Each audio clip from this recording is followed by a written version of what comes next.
Ici sur ce plateau, nous recevons M. Jean-Luc Moutala. Il est cadre du parti APC. Bonsoir et bienvenue à vous. Bonsoir madame, merci beaucoup de m'avoir accordé cette opportunité d'être avec vous sur Télé 50, la chaîne la plus suivie de la République démocratique du Congo. Et je mentionne que ce n'est pas ACP, c'est AC. AC, Alliance pour le changement. Si, si.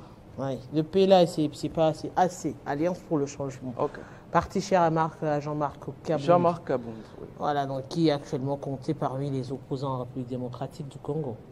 Il est l'opposant farouche, l'opposant à la mauvaise gouvernance, l'opposant au mauvais système, opposant à tous qui marchent à l'encontre de la volonté du peuple congolais. Jean-Marc Kabound, c'est lui que j'appelle le guide de la révolution congolaise. Mais alors, ça voudrait dire qu'on est opposition, automatiquement, on doit aussi s'opposer, même lorsque les démarches semblent un peu salutaires. Le cas de Martin Fayoulou aujourd'hui qui veut que l'on puisse parler réconciliation avec le camp de la patrie et à travers tout ce qui se passe en République démocratique du Congo sur le plan sécuritaire. Merci beaucoup, madame la journaliste, de la question que vous me posez. La question ici, il ne s'agit pas de s'opposer à une bonne démarche. Lorsqu'on parle d'une bonne démarche, on applaudit. Mais lorsqu'on détecte déjà qu'au départ, c'est une démarche qui prouve qu'il y a d'intention à se positionner, d'intention à profiter d'intérêts privés, intérêts égoïstes, par rapport à la démarche de Martin Fayoulou. Lorsqu'on parle de quelqu'un qui souhaite que les dirigeants, les leaders congolais se communiquent, c'est le président Jean-Marc Kabound. Il ne s'est jamais opposé à une quelconque rencontre d'un leader, mais seulement l'intention qui anime la personne qui sollicite la rencontre. En dehors de ça, madame, vous devez savoir quelque chose. Dès la sortie de M. Martin Fayoulou, sa déclaration, il se présente comme quelqu'un qui est dans le camp de la patrie. C'est là où ça pose problème. C'est là où ça laisse à montrer qu'il y a une mauvaise démarche par rapport à sa position. Parce que lorsqu'on parle du camp de la patrie, il y a encore un autre camp qui appartient contre la patrie ou anti-patrie. Pas forcément. Mais là, c'est forcément. Parce qu'il s'est présenté, nous sommes du camp de la patrie. Et qui sont du camp anti-patrie? Au moment où notre pays traverse une situation compliquée, inattendue, qui dépasse l'entendement des petits peuples. Mais alors, quelle est la démarche appropriée aujourd'hui? Quelle est la démarche appropriée à défaut d'opter pour la solution prônée par M. Martin Fayoulou? Quelle serait la démarche actuellement en République démocratique du Congo pour parler paix et réunir tous les points de vue?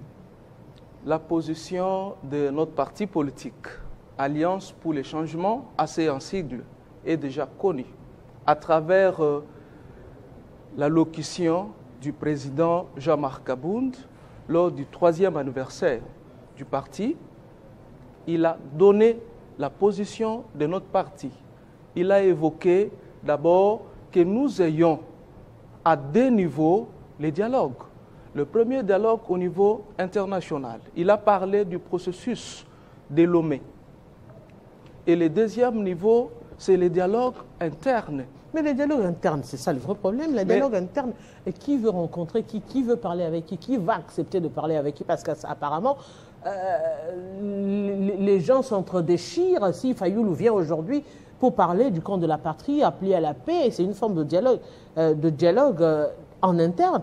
Mais entre-temps, il y a également un membre du gouvernement, Jean-Pierre Bemba, qui revient pour enfoncer encore le clou dans des discours qui permet aux Congolais de chercher à séparer qui est du Congo, qui n'est pas du Congo. Mais avec tout ça, là, comment maintenant arriver à obtenir ce dialogue en interne? Voilà là où se pose un grand problème dans notre pays. Le pays où le peuple congolais a besoin des leaders qui se mettent à la place, ou ceux qui se mettent à la place du peuple congolais. Et non qui voient que leur propre intérêt. Vous avez soulevé le cas de Jean-Pierre Mbemba. Vous parlez pour le cas de Martin Fayoulou. Dans tout ce qu'ils font, quelle est la part du peuple congolais? Il n'y en a pas. Qui a refusé de ne pas rester autour d'une table? Personne n'a refusé. Mais au contraire, c'est le régime en place qui refuse de ne pas se mettre autour d'une table. Mais au moment où le peuple qui se trouve à l'est du pays souffre, c'est du jour au jour que nous recevons des informations qui viennent du côté de la RDC. Le peuple est abandonné. Voilà ce qui fait mal à notre président, honorable Jean-Marc Kabound, qui s'est mis, comme toujours, dans l'intérêt général, interpelle le régime en place. Premièrement, à M. Félix Tshisekedi. Mais pourquoi ne pas aller voir le président de la République, justement, si les intentions sont bonnes, comme l'a fait M. Martin Fayoulou? Pourquoi ne pas solliciter à rencontrer le président de la République? Lui ne peut pas solliciter la rencontre avec le président de la République. Pourquoi pas? Il est ouvert, comme il avait déjà dit, il est ouvert de recevoir tout le monde. Au moins si lui, M. Félix Antoine Tshisekedi, le président de la République, veut rencontrer notre président Jean-Marc Kabound, la porte est ouverte. Mais du moins, il a donné la position. C'est au régime en place de suivre cette position qui est une position salvatrice pour sortir du chaos, pour sortir notre pays des catastrophes que nous sommes en train de vivre. Madame, vous devez savoir que nous avons tous la responsabilité d'aller de l'avant vers un chemin meilleur et non un chemin du passé. Nous connaissons très bien que notre pays a traversé des moments de crise, des complications, mais l'État n'est pas à ça. Notre président Jean-Marc Kabound veut que tous les leaders se mettent autour d'une table, qu'on discute. Peut-être ils pensent que non, il est là, il vise des postes. Lui n'a pas d'intérêt d'avoir des postes, ceci, cela. Mais son problème, c'est le peuple. Le problème de notre président, c'est le bien-être de la population. Mais parlons-en justement de votre président et du parti avec la commission nationale électorale. Justement, vous avez cherché à structurer pour que les choses marchent en interne. Parce que c'est vrai qu'on est bien à donner les leçons aux autres. Mais comment ça fonctionne chez vous? Madame, je vous dis, le parti Alliance pour le changement, c'est un parti qui se distingue à tous les niveaux. Parce que c'est un parti qui caractérise ou qui incarne les valeurs. Quand vous regardez le président Jean-Marc Kabound, vous sentez l'ordre, vous sentez la discipline, vous sentez la rigueur. Et cela s'incarne à travers son parti. La commission électorale nationale du parti, ce n'est pas un sigle. C'est une commission qui a été mise en place pour organiser, élaborer des stratégies en matière électorale, qui a été mise en place pour élaborer des budgets, également élaborer des listes de candidats qui envisagent postuler et à tous les niveaux. Voilà pourquoi, à tous les niveaux du parti, voilà pourquoi la Commission électorale nationale du parti CNEP actuellement est au travail. Elle est au travail pour s'organiser en sorte que 2028, notre candidat qui s'est déjà prononcé, le président Jean-Marc Kabound, puisse remporter d'abord les élections au niveau présidentiel. Et cela ne suffit pas pour que nous puissions venir au niveau de la législative nationale et provinciale, que nous puissions réellement gagner les élections à tous les niveaux. Voilà pourquoi je profite par cette même occasion lancer un message à tous les Congolais, à tous les leaders, à tous celui qui est dessus du régime, de la gestion du régime actuel, devenir au sein du parti politique Alliance pour le changement. D'ici, dans 2 semaines, on va lancer un communiqué pour réceptionner les dossiers de tous les candidats. Ces candidats qui veulent postuler au niveau de la législative nationale et au niveau de la législative provinciale, ils vont déposer leur candidature parce que d'ici, nous allons amorcer avec les séries de formations.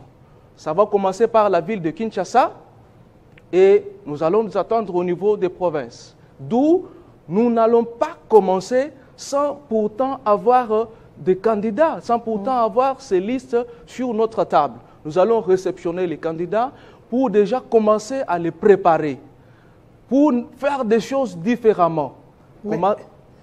Vous savez qu'au moment des élections, les alliances se font également. Comment vous allez arriver à réunir les tout? Parce que c'est vrai, vous allez venir, vous, c'est votre parti, sélectionner les gens, oui, qui veulent postuler pour le compte de votre parti. Mais au moment opportun, lorsqu'il faudra faire des alliances, ça va se passer comment? Exactement, madame, vous avez totalement raison. Mais nous n'allons pas attendre que nous puissions d'abord faire les alliances pour commencer. Okay. Pour votre information, je vous informe que ce mercredi, le 18 juin 2025, le président national va lancer la coalition de la gauche congolaise. C'est ce qui montre que la porte est ouverte à tous les partis politiques, à toutes les organisations, à tous les mouvements associatifs de venir se joindre à nous pour faire une force et remporter la victoire en 2028. Alors, à ce qui concerne notre parti, nous savons bien, nous n'allons pas croiser les bras. Le temps du travail est déjà là. Nous devons déjà amorcer avec ceux qui sont prêts pour que ceux qui viendront, que nous puissions continuer avec les mêmes programmes. Mais comment vous allez faire? Comment continuer avec les mêmes programmes du moment où vous savez déjà que en général, ici, en République démocratique du Congo, plus ou moins en Afrique, ce sont les responsables des partis qui postulent, ce sont les responsables des partis qui vont devoir avoir les postes. Parce que c'est vrai, il n'y a pas que les élections. Il y a également, par exemple, dans l'obtention, quand on a le pouvoir, il y a des postes nominatifs. Il y a des mandats nominatifs où on va devoir vous nommer. Est-ce que le casting va se faire maintenant pour tous ces types de gens ou bien vous allez, c'est une manière de ramener les gens vers vous et au moment opportun, lorsqu'on devrait choisir, c'est le président lui-même qui sera là-bas, c'est sa femme qui sera là-bas, on va tirer un enfant qui va sortir de l'autre côté, qui va devenir député ou sénateur ou député provincial ou DG, DGA. C'est toutes ces questions en fait qui montent dans la tête des gens, qui permet à toutes ces personnes à un moment donné d'être hésitants aussi d'adhérer à tous ces mouvements. Madame, ce n'est pas le cas. Ce n'est pas le cas. Ce n'est pas le cas pour notre président Jean-Marc Kabunda. Le président Jean-Marc Kabunda, c'est un démocrate. Il respecte ses attributions. Il reste à ses limites. Il ne fait pas comme les vieilles politiques que nous avions assistées dans notre pays. Ceux qui vont s'enregistrer, suivis des formations, auront des avances par rapport aux autres. Et nous allons élargir les champs pour que chacun qui vienne dans notre parti, qui vient se présenter au niveau de la CNEP, puisse se retrouver. Voilà pourquoi nous, en tant qu'Alliance pour le changement, précisément dans la commission électorale nationale du parti, nous n'allons pas limiter les places. Mais nous savons bien que le peuple a besoin de changement. Le peuple a besoin de voir des choses nouvelles, de voir les changements réels vraiment dans leur vie. Voilà pourquoi, au sein de la CNEP, nous travaillons sur base de ça. Nous ne nous limitons pas, nous voyons plutôt les temps. Nous voyons plutôt les temps. Nous n'allons pas dire que non, comme 2028 est encore loin, mais nous savons trop bien, avec notre parti, Politique Alliance pour le changement, la victoire est certaine. Monsieur Jean-Luc Moutala, je vous dis grand merci. Merci beaucoup, madame. Je rappelle aux téléspectateurs que vous êtes cadre du parti Alliance pour le changement, assez parti cher à monsieur Jean-Marc Kabunda. Merci beaucoup, madame. Et aimables téléspectateurs, on vous garde un moment les temps d'annoncer, on vous garde sur place. Voilà, les temps d'annoncer notre deuxième invité avec la 12e conférence des gouverneurs qui s'est clôturé dans le Lualaba.